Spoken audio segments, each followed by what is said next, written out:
Escuchando aullidos de lobos, me dormía muchas noches en mi pueblo burgalés de Poza de la Sal, al pie del alto páramo de Poza y de Masa. Escuchando aullidos de lobos, me relataron en mi casa, para que conciliara el sueño, las dramáticas aventuras de los lobos por aquellos pagos. Y recuerdo que uno de los momentos más trascendentales de mi vida, uno de esos momentos que influyen ya para el futuro de toda la existencia de un ser humano, lo tuve precisamente en el Alto Páramo. Cuando era niño estaba acompañando a una batida de cazadores y bueno, pues azuzado como todos los niños de aquella época. Había que exterminar al lobo, era el diablo y tal, le habían hablado todo, él se imaginaba un animal baboso, rabioso, horrible, feísimo. Y cuando de pronto, mientras esperaba a un lobo que entrara en un puesto al que le iban a disparar, él lo pudo observar con unos prismáticos que por lo visto le habían regalado poco tiempo antes, le pareció que aquel era un animal impresionante, precioso, maravilloso. Y de pronto, pues él, por lo que contaba, saltó del puesto gritando para que el lobo se escapara, se fuera y no lo matara.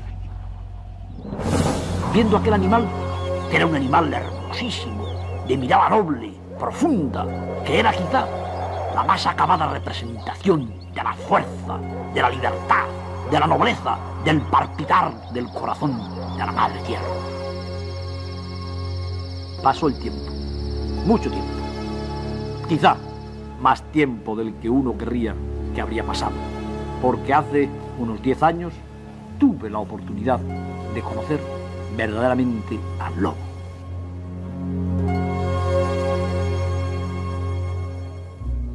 Un amigo de Valladolid nos dice que en un pueblo de la zona están montando un festejo arrastrando por las patas 2 cachorros de lobo.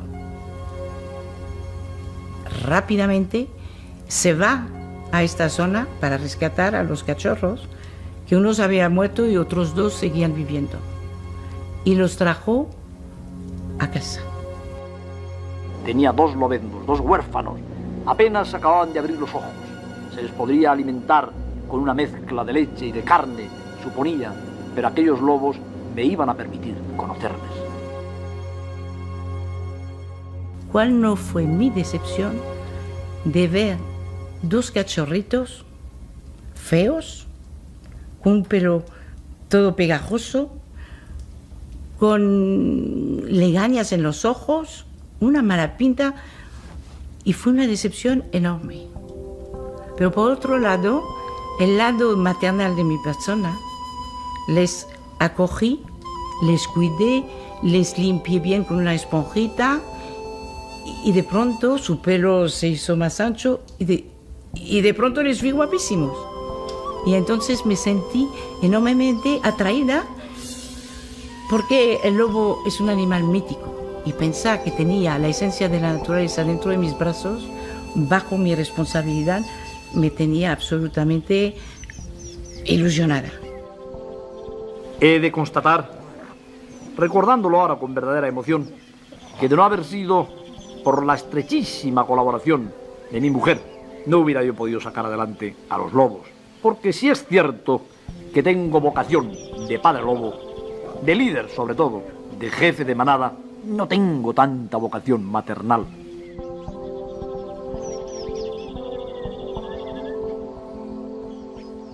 Y desde luego, Félix Rodríguez de la Fuente y su señora, Marcel Parmentier, fueron los pioneros en este campo. Contaron como unos colaboradores, pero ellos fueron los que estuvieron ahí al pie del cañón y manteniendo esas poblaciones, casi dialogando con ellas, estando en una situación de extrema afinidad con el lobo.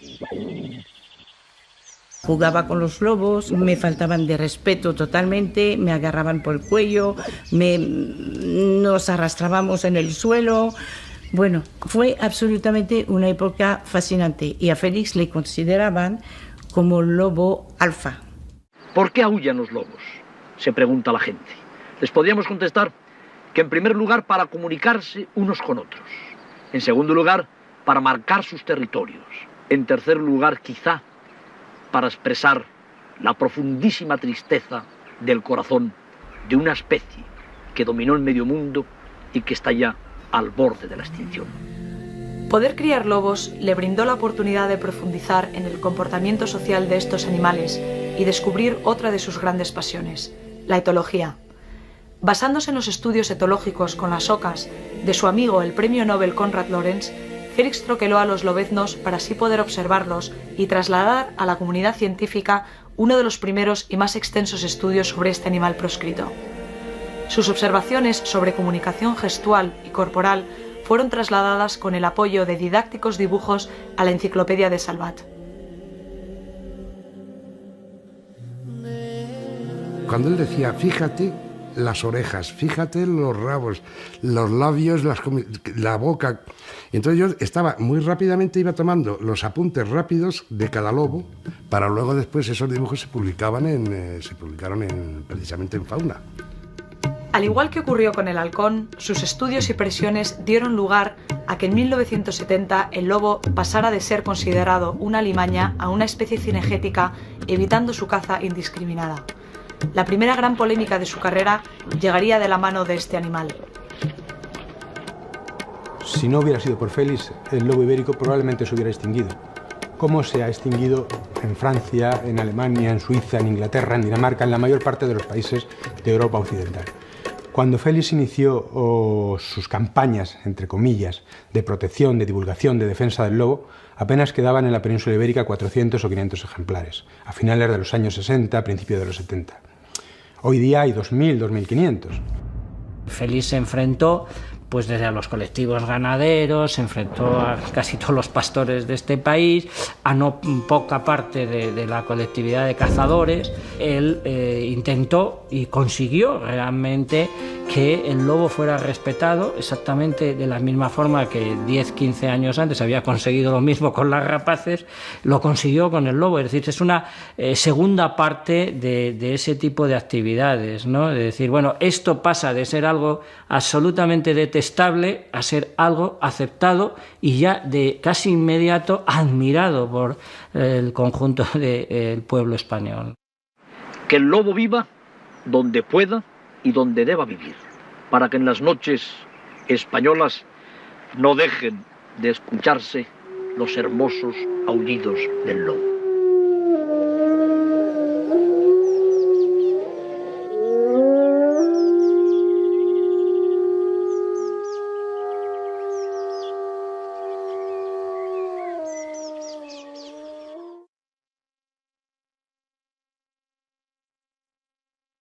Empieza la aventura de la vida en el año 1973 y durante 7 años, todos recordamos aquel 1980, durante 7 años estuvimos, todos los jueves teníamos la cita con el programa. O sea que es un programa semanal durante 7 años, lo que conlleva pues alrededor de los 300 y pico programas. Y fíjense ustedes, queridos amigos de la radio, que sin darnos cuenta, durante semanas, que ya suman meses, nosotros hemos estado jugando precisamente a eso, a transmitir objetivamente, sinceramente, apasionadamente, cultura y conocimiento mediante ese juego maravilloso y exclusivo de nuestra especie, que es la palabra, el verbo. La radio llega mucho más que la televisión. La radio la puede oír cualquiera en el campo, con un transistor. Era la época del transistor, en que el pastor llevaba el transistor en el bolsillo, la gente llevaba la radio en el coche encendida. La televisión la podías ver solo en horas determinadas fuera del trabajo. La radio la podías oír en el trabajo, en cualquier zapatería, en cualquier tienda. Oías a Félix hablar por la radio y Radio Nacional. Y además tenía ya sus mesas redondas, sus debates, invitaba a gente. Fue totalmente novedoso. Eso no existía anteriormente en la radio española. Él se sentaba en el estudio, cogía una cuartilla, se ponía a dibujar y empezaba a contar y a contar historias maravillosas. Desde los cuentos de lobos, que es una de las cosas más bonitas que he oído yo espontáneamente, hasta todo lo que concurría con los trabajos que él hacía de campo, los que había hecho en televisión, pero siempre muy imaginativo. Y una cosa que no se le olvida a nadie, es que practicaba el lenguaje castellano como nunca lo he escuchado jamás. Los ojos verdes, transparentes, cristalinos. Los ojos con todo el mensaje de los bosques y las estepas españolas desde el día de la prehistoria. Los ojos con toda la fuerza y con toda la nostalgia de una especie condenada a muerte.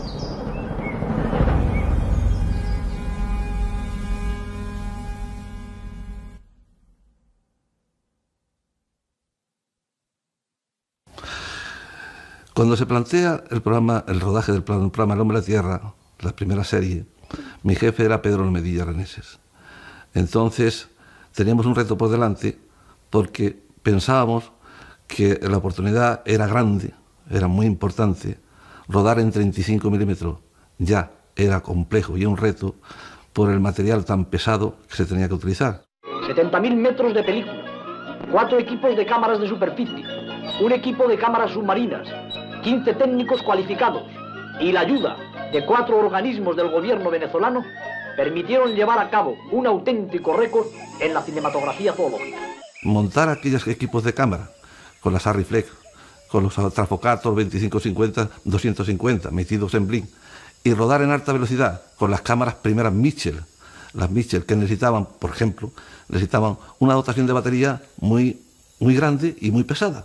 Eran todos retos que se iban uniendo a lo que representaba tener que rodar en unos exteriores inhóspitos, desconocidos, y que aquello fue verdaderamente, llamémosle, un reto, el primer gran reto que tuvo Televisión Española en cuanto a equipos de filmación para rodar una serie espectacular como Serrador. Estábamos rodando constantemente porque eran como había muy pocas horas de nocturnidad, pues eran horas de luz y era constante, estaba pariendo constantemente ideas.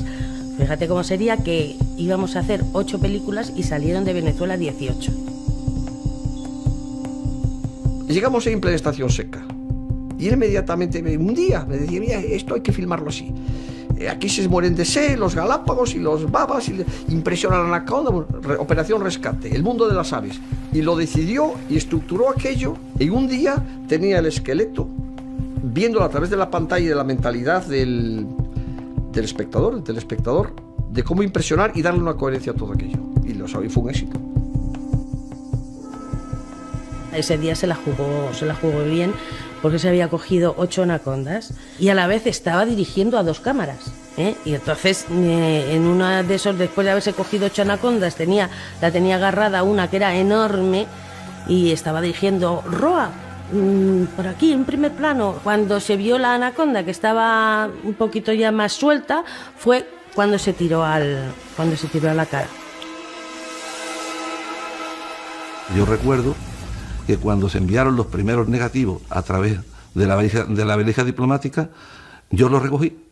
Fuimos a Fotofilm, Tere Montoya, me acordé de toda la vida, estaban esperándonos, revelamos aquel material y las primeras imágenes en la sala de proyección número 2, Pedro Almedilla y yo fuimos las que la vimos. Cuando vimos en calidad de pantalla grande, 35 milímetros, aquellos indios, los huaycas, quedamos impresionados.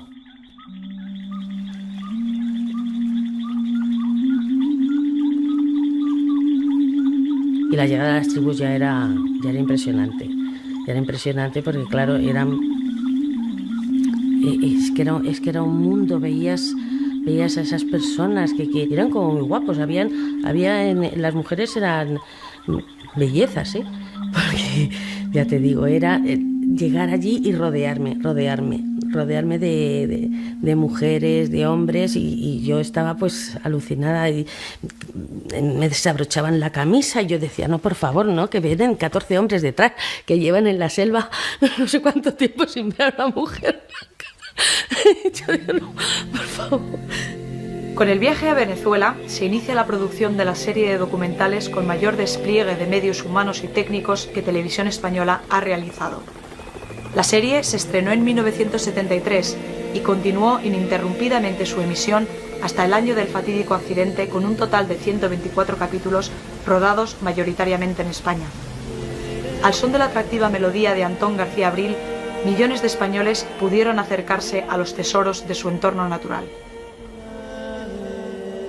Él quería algo entusiasmante, recuerdo la palabra.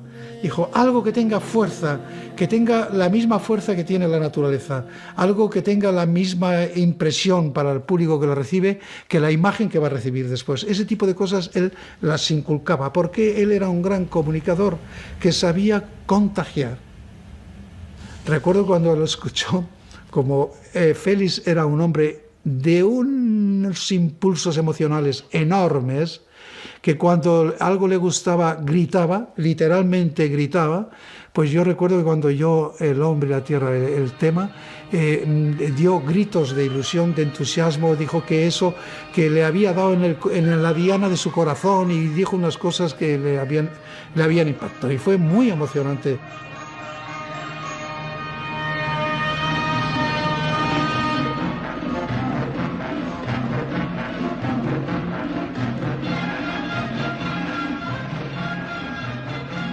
Para un compositor era esta propuesta que Félix hizo para trabajar yo sobre esta serie, era una propuesta llena de incógnitas para el compositor, llena de ilusionamientos, de pasiones y técnicamente de una dificultad enorme, porque anteriormente, al menos yo, no conocía ningún modelo en el cual podía yo basarme. No existía. Cuando se hizo la filmación del lobo, ahí sí que él me pedía algo muy especial. Él me pedía que yo escribiese la voz del lobo. Y efectivamente, yo escribí una música que era unos coros de hombres. Y había un coro que decía solamente la palabra el lobo.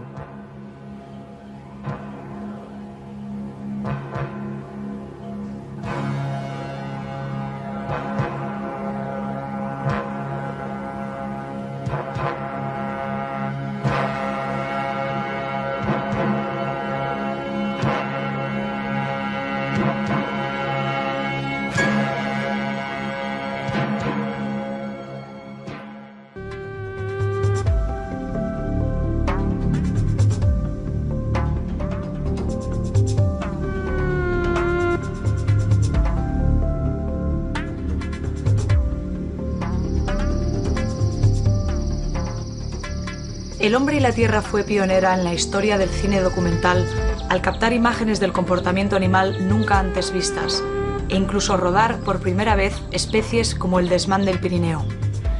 Televisión Española pasó a convertirse en una de las más grandes y reconocidas productoras de documentales de naturaleza en el mundo, equiparándose e incluso superando los programas realizados por la BBC.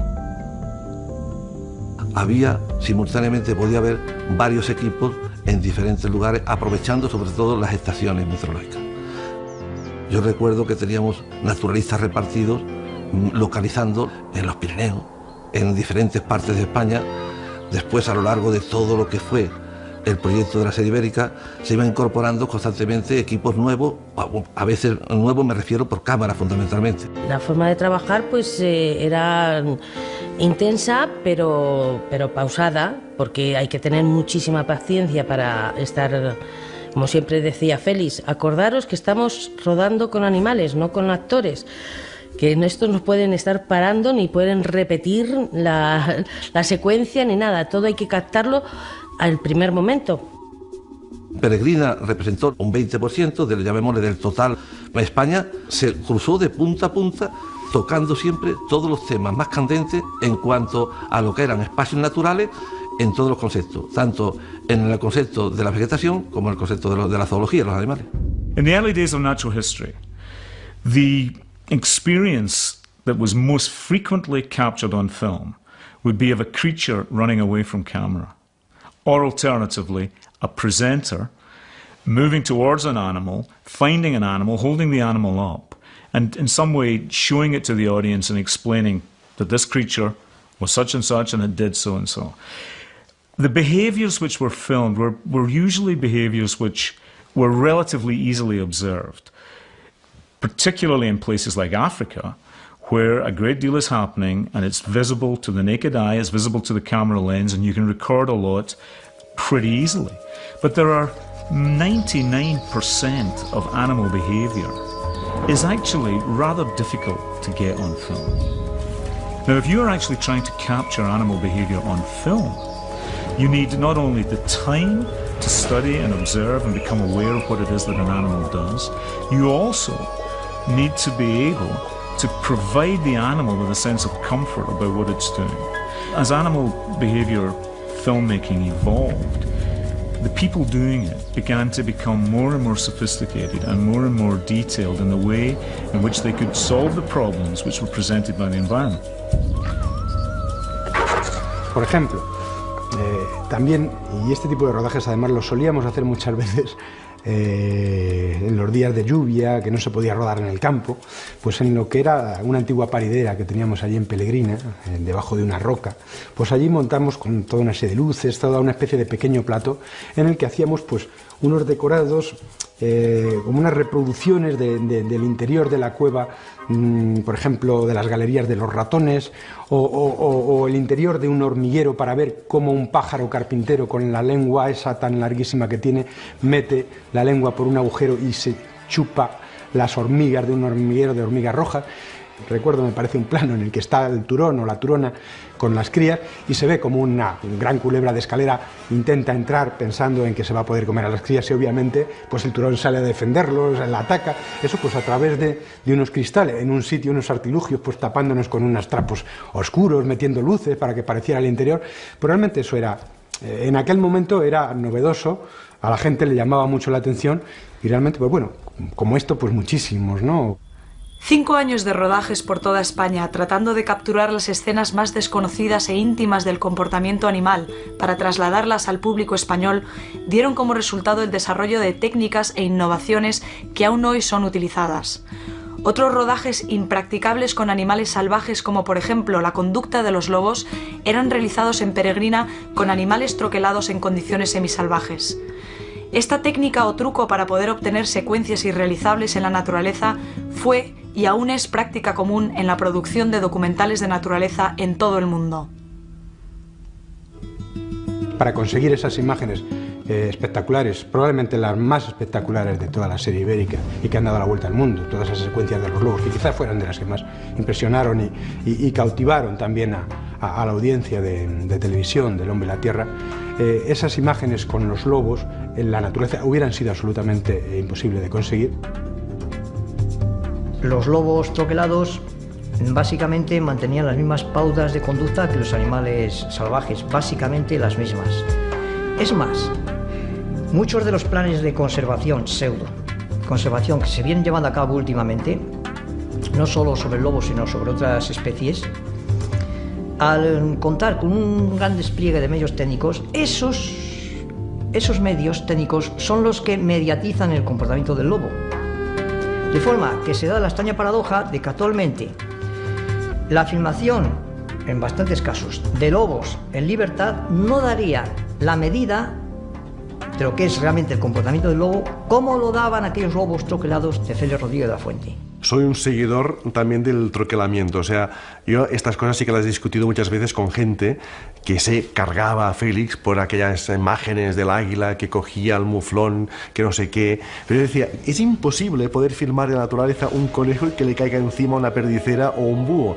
Entonces, para verlo, a mí, o sea, me parece perfecto y encuentro un mérito enorme que alguien sea capaz de poder adiestrar un águila para que coja aquel muflón o un azor para que coge el conejo, o sea, me parece fantástico y es lo que nos permite poder tener estas imágenes y haber podido seducir a tanta gente que ha evitado que se maten a muchos azores, o sea, por un azor troquelado, por una águila real troquelada, que no le pasa nada, que vivían perfectamente, me lo imagino, o sea, debía ser el azor que mejor vivía del mundo, gracias a Félix, pues gracias a esto, a este azor y a la labor de Félix troquelándolo, pues había mucha más gente concienciada y esto salvó a miles de azores y a miles de águilas.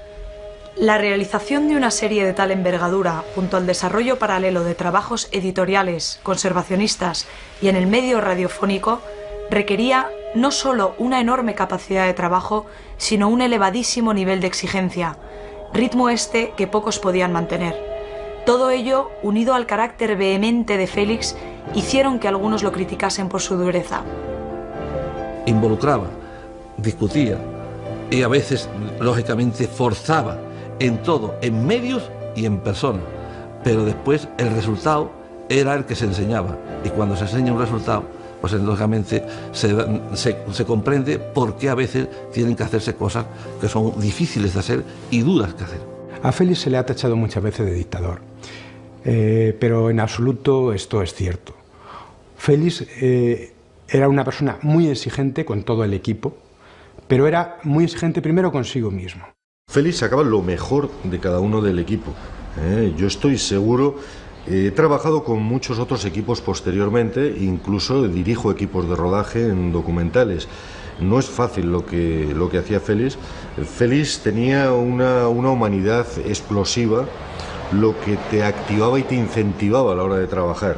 Yo recuerdo que en la cueva, con el helicóptero, Félix incluso llegó a decirnos si queríamos o no queríamos hacerlo porque nos estábamos jugando el pellejo.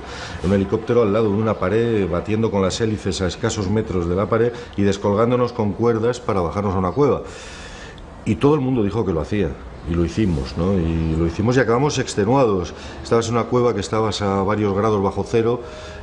Cuando salías fuera había otra temperatura, hubo casos de hipotermia, nos tumbábamos, nos quedábamos dormidos, nos despertábamos nosotros mismos, oye, que te estás quedando dormido, ¿qué tal? Pum, otra vez a trabajar, cargamos baterías, porque claro, hoy en día se podría iluminar una cueva, aquella cueva relativamente sencillo, en aquellos momentos eran baterías de coche grandes y baterías de camión que pasábamos todos en mochilas. El éxito de la serie no se hizo esperar. Cosechó premios nacionales como el Ondas y la Antena de Oro, e internacionales como el de Montecarlo, el de París de Misiones Científicas y el Walt Disney. La serie fue incluso reconocida recientemente como la mejor producción de la historia de televisión por la Academia de las Ciencias y las Artes de Televisión.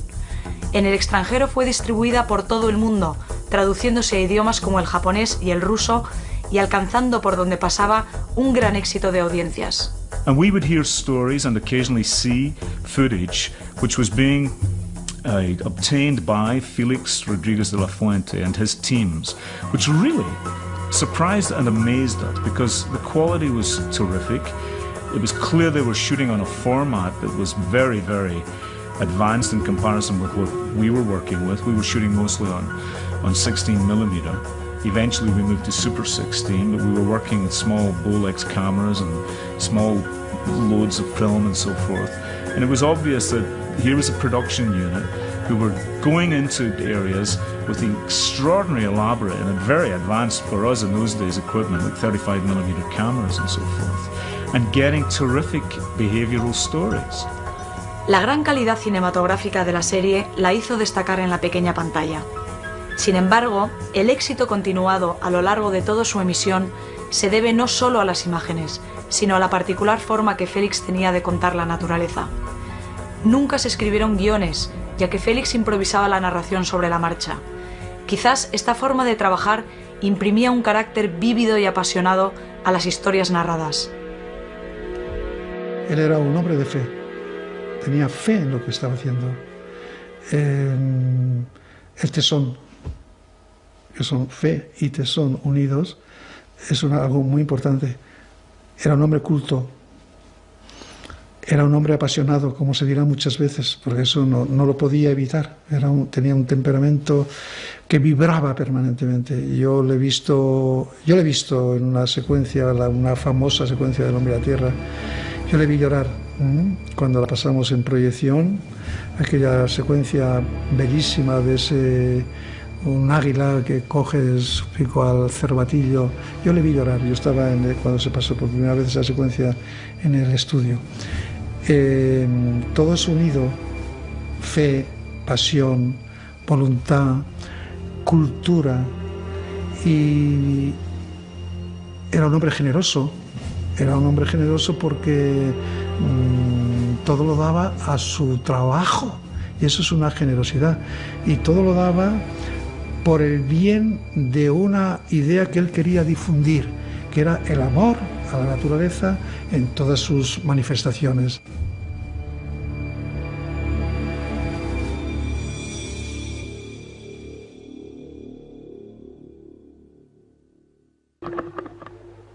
Cuentan los Yanomamos que en el principio de sus tiempos y de su raza, solamente un Yanomamo mítico y egoísta poseía el fuego. Lo guardaba en el interior de su garganta. Y todas las noches y todas las mañanas, cuando la lluvia fría hacía temblar a los niños y a las mujeres, el huayca egoísta, el dueño del fuego, se calentaba. Había un pequeño Yanomamo que tenía mucha gracia. Sabía contar tales cosas, sabía hacer tales saltos y cabriolas que hacía reír a todo el mundo. Un día hizo reír tanto al dueño del fuego que su carcajada fue tan fuerte que el fuego se le escapó de la garganta. Entonces, el pequeño Prometeo indígena tomó el fuego y se echó a correr. Todo el pueblo Yanomamo corría detrás de él. El egoísta se quedó solo gritando en la selva: ¡mi fuego, mi tesoro! ¡Me voy a morir de frío! Pero los huaycas se fueron y se llevaron el fuego. Y ahora tienen el fuego. No necesitan nada para el fuego, porque la madera de la selva, su tradición, su cultura ancestral, les proporciona un elemento que quisimos filmar con todo detenimiento, tomándonos el tiempo que fuera necesario para que pueda verse en la moderna civilización cómo un pueblo de la edad de la piedra, o si se quiere, de la edad de la madera, obtiene un elemento tan importante para el género humano. Pero fijémonos bien en cómo se llamaba la serie: El hombre y la tierra. La primera palabra no era los lobos, las mariposas, la fauna ibérica, no, el hombre y la tierra. Es decir, que Félix tenía, sin duda ninguna, en su altar al ser humano. El hombre no puede ser estudiado separado del planeta en el que ha vivido durante millones de años. Y el planeta no puede ser comprendido separado de una especie insólita, asombrosa, única, que es la especie humana, y que no sé si para bien o para mal, viejo y Dios quiera que eternamente joven planeta, ha producido, ha generado.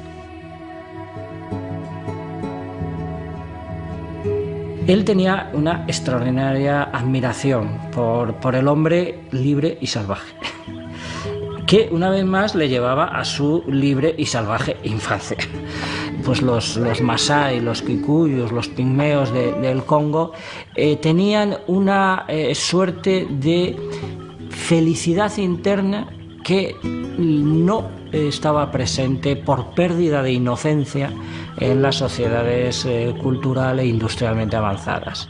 Quien haya viajado por el mundo y haya convivido con los pueblos primitivos ha podido obtener una observación. Los pueblos primitivos son felices, se ríen siempre, son equilibrados.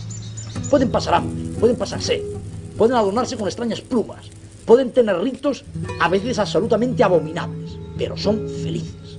No conocen lo que llamamos el aburrimiento, la angustia, la frustración y sobre todo no conocen el suicidio. Lo que ciertamente a Félix y a mí nos ha impresionado mucho, y no lo he leído en otros sitios, o sea que no sé por qué no impresiona a todos, pero sí podía impresionarnos, era el respeto tremendo a la naturaleza que tienen las tribus africanas que están todavía, claro, muy lejos de nuestras tecnologías y de nuestra sociedad. El hombre de la época gloriosa del Paleolítico era un hombre que tenía un profundo respeto hacia la naturaleza. Es un hombre que estaba integrado en el seno de la naturaleza. Es un hombre que tenía una ética, una moral y me atrevería a decir que hasta una religión ecológica. Mientras que el hombre neolítico, que dejó de ser cazador nómada, que dejó de ser un hombre que vivía de la recolección de los frutos espontáneos de la tierra para transformarse en pastor y en agricultor, este hombre neolítico pierde el respeto a la tierra. Se desengancha del tren ecológico. Se permite el lujo de transformarse en la primera especie realmente infractora de las leyes ecológicas del planeta que la soporta. Cuando tenía tantísimo trabajo y se levantaba por la mañana diciéndome: he dictado toda la noche, he hecho un libro entero y no he dormido nada, estoy absolutamente agotado. Lo primero que hacía escoger y marcharse a África. Ahí cortaba todo y volvía a rebobinar, volvía a empezar y otra vez en España empezaba de cero. Es decir, que África le reestructuraba totalmente mentalmente también y le equilibraba. Comienza sus primeros viajes a África para hacer reportajes sobre África, vuelve absolutamente entusiasmado, eso yo lo viví en primera persona porque estábamos juntos cuando tenía que ir a vacunarse del tétanos o de la fiebre amarilla, etcétera, con toda esa preocupación además que tiene un ibérico a que le pinchen y a ir a un país que no sabe el idioma, que no sabe qué es lo que va a ver, pero viene absolutamente entusiasmado y comienza ya a diseñar su gran proyecto de su vida, que es recorrer el mundo, ver la naturaleza, hablar de la naturaleza a nivel mundial, hablar con los indígenas. Bueno, yo creo que más feliz que feliz. Cuando Durandal, su halcón favorito, acuchillaba una perdiz en lo alto y se oían los cascabeles y caía la perdiz. Más que eso, sus entrevistas, por ejemplo, con el jefe de los pigmeos. El saber de verdad, el conocimiento de verdad, tanto de la naturaleza como del ser humano, de sí mismo personalmente, como de los semejantes entre los que vivimos, eso busca comunicarse y necesita comunicarse. Y en eso sí que Félix lo vivía fabulosa y plenamente. Era un investigador de primerísima línea y un comunicador como muy pocos.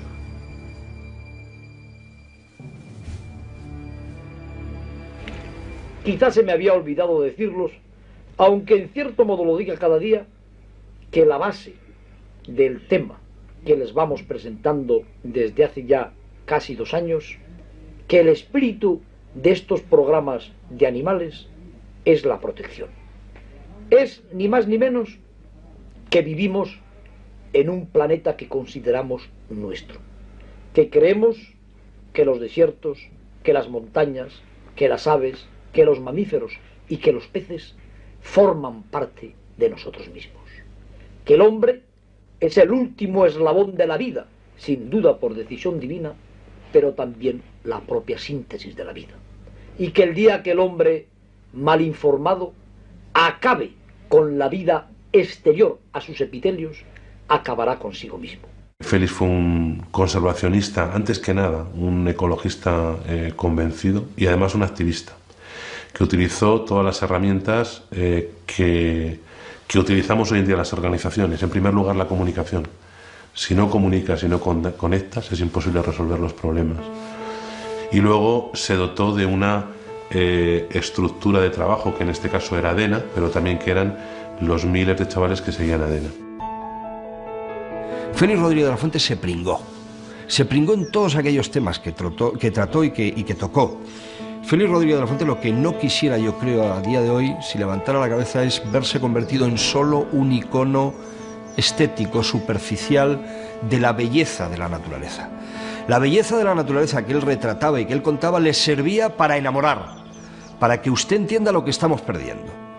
Yo entendí desde el principio su mensaje ecologista, y cuando digo ecologista lo digo precisamente para contrarrestar los ataques absurdos, mal informados de aquellos que han querido ubicar a Félix en el territorio de lo aséptico y de lo naif.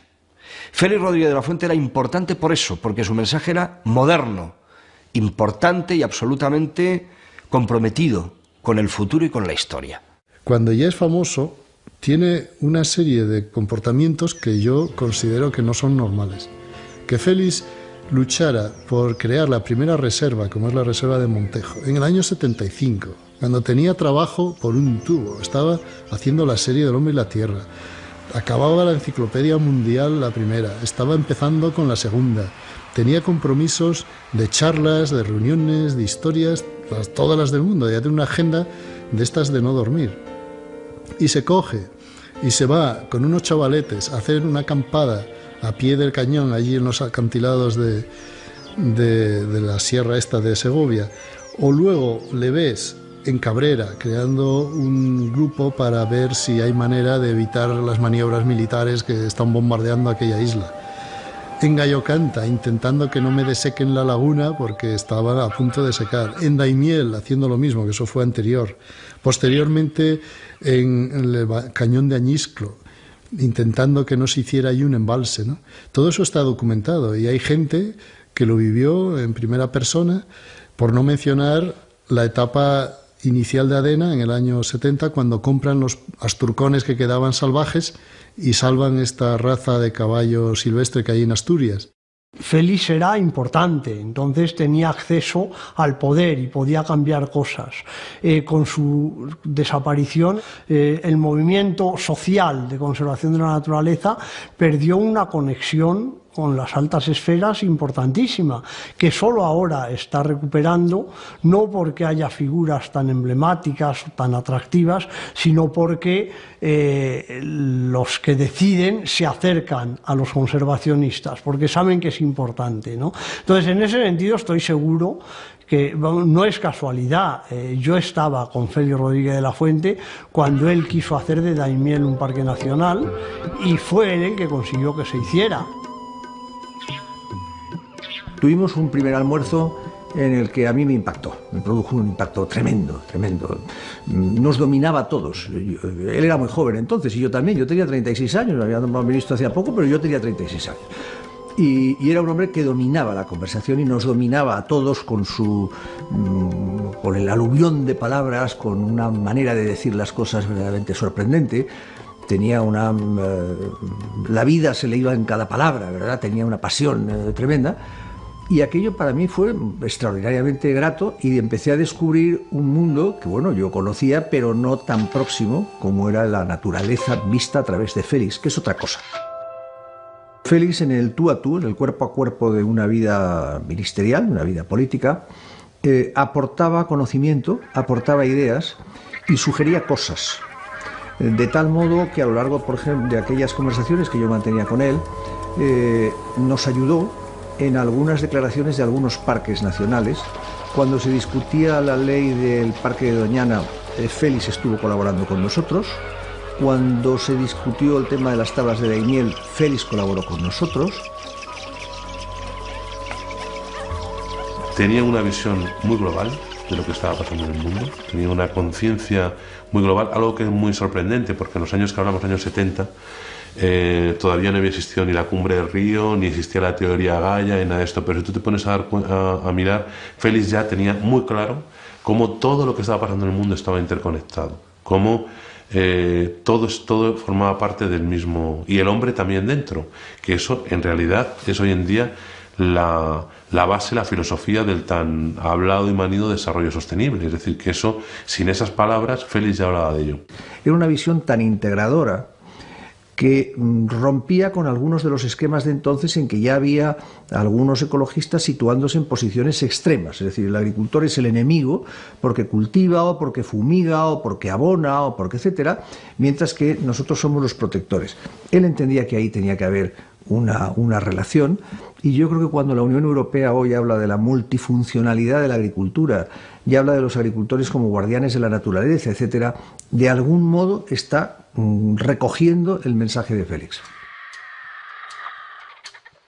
Se crean los campamentos de Montejo de la Vega, que tienen una función muy importante en entender el movimiento ecologista en España, porque por Montejo de la Vega pasan cientos y cientos y cientos de chavales en verano, en una época en que no había, estaban los campamentos de la OGE y poca cosa más, en unos campamentos donde los chavales iban a aprender de naturaleza, a convivir, y donde se crea un espíritu muy emocionante de que hay que comprometerse con la conservación del medio natural y la defensa de la naturaleza. De esos campamentos sale una cantera que todavía puedes ir encontrando por toda España, gente de 40 años, normalmente 30 y tantos, 40 años, a los que les marcó profundamente.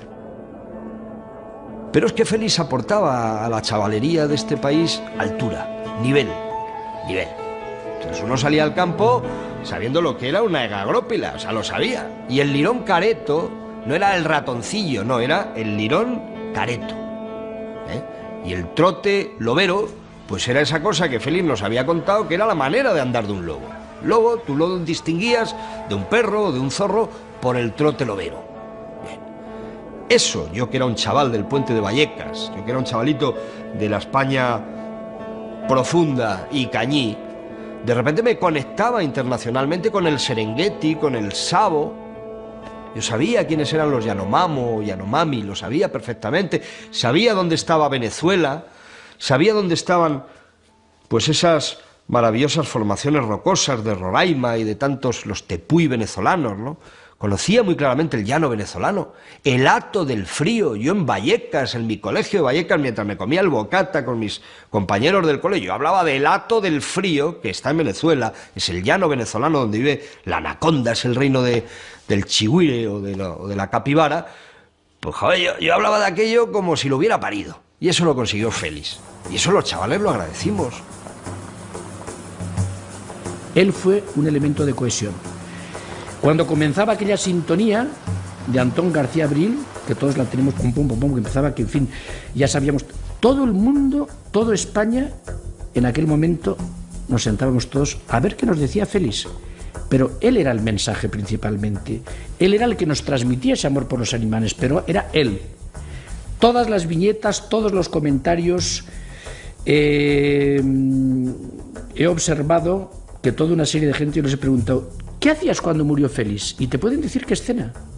Es decir, que había llegado Félix no a la mente en el sentido de la calculadora cerebral que tenemos todos de 2 y 2 son 4. No, había llegado a esa metáfora que hemos utilizado, el corazón.